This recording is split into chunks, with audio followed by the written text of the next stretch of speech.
Dostlar, sizden 2026 video oynuyoruz. Geçelim. Pas. Hayır. Kaleci kaleci ama güçlü kaleci de. Aha. Ya bizi kazanırlar biz. Hayır. Gelen daha o kilitler dostlar. Aha. Tam zamanında bir müdahale. Gayret et. Sandık. Sandık sen alacağım. Valla dara başladı haydi senin Allah gel. Açtı öyle dostlar. Gel verek bugün ver diyen. Pas verecek alan arıyor. Olur evet ne. Şu 2026 öyle. Güzel bilek hareketleri.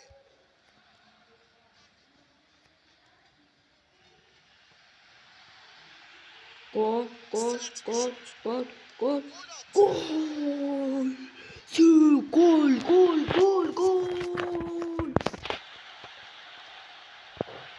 Gol ettim lan. Teredin onu.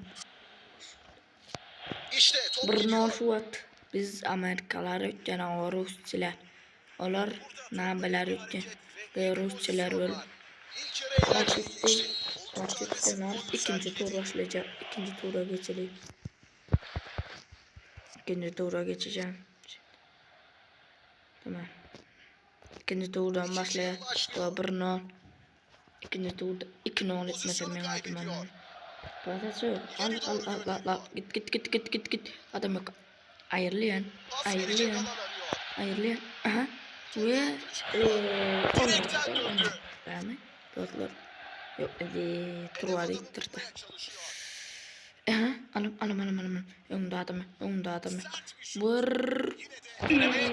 Yakınca dostlar. Yakıncaktı da.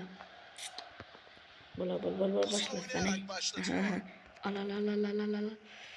Şu Dünya Kupası için bile bir kupa oynaşıyor.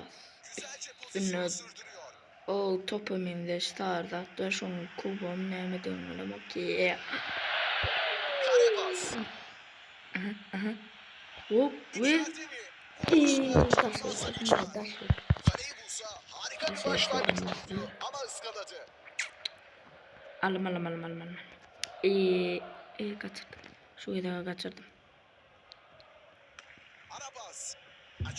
Gitti. Gol gitti. Olurum oldu da hayır. Durum berabere. Olurum olduk da dostlar. Şulardan galiyanay benim mırsandı. Açın kahar medirttinin medir. Açan bana pas. Hop sen amatlattın. Şöyle kaptattın bittin. Ve bak.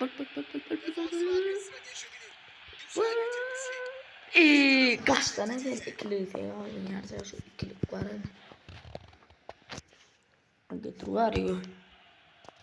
Getir oğlum. Aynen. Al. İki var eder abi. Pozisyonu kaybetti. Aha. Şöyle şuna mesela. Bol. Şuna matlattan. Dinim. Erkek gol tenki. Dostum gol tenki. Gol tenki de. Şöyle dık bol dep. Bol. Keser. Şitti. Falan. Ve gol. Dep yetişmedim de dostlar. Getiriver ya bugünü. Niral gidip barayım ben katı. Öğücüm pis domam nedir? Vah. Topu tutamadı. Pozisyonu kaybediyor. Bir tane bizim bakıyoruz abi ya. Bizim bakıyoruz ya. Şuradan bir çalım yapıyorum ve...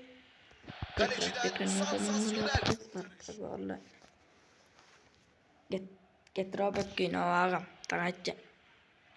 Getir o. Allah da dostlar ne mi diyeyim getir. Aha. Bul. Al bitti. Agla. Getir var bizim topumda. Ver lan buradan ver lan ver. İkinci tuğla bitti daha oldu dostlar like. Repost etmeni hayattan çıkarmam. Paka. Ve iki takım kıyasıya mücadelenin ardından berabere kaldı. Hoşçakalın.